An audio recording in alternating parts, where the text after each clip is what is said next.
Alright guys, this is my 2013 FLHTK, basically a full bagger. It's an ultra limited. I wanted to go over a few things. I get asked this question a lot. People go to change their air breather and to check it, and when they do, they say it's full of oil and or that there's these rubber grommets that kind of connect up to these points down, and then they get all gooey, things like that. Or they get oil that drips down below here. One thing I did on my bike, and I highly recommend this for everybody else except for those that work for EPA, is I put an aftermarket Boysen,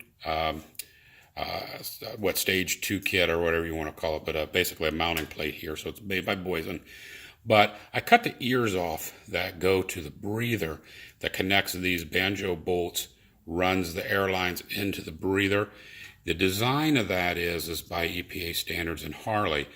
They take the emissions or the smoke that comes off of the cylinders, run it back down into the breather, across your fuel injection, down into the bike. Me, I don't like that. So what I've done is I've cut those ears off. I've got tubes coming down on each side, and they come below the breather, and then they connect with a T connection, and then I've got another line that just runs down.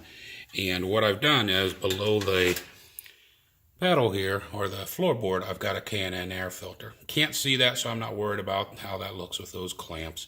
But what that does is it keeps me from taking all of those exhaust fumes and putting them back into the engine, gumming up the works of the carburation system, the fuel injection system, all of that.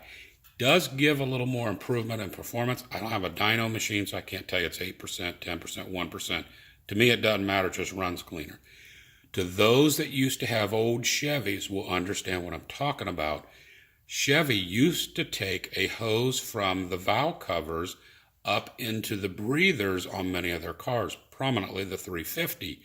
A lot of guys didn't like that because it took all of that oil, ran it back into their carburetor, caused them issues.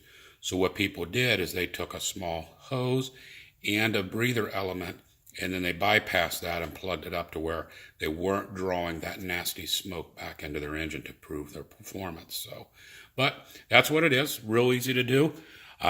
You do have to put washers on the back of this. You can't run those banjo bolts straight in because you will bottom out. What you're going to hit on the other side of that, I don't know.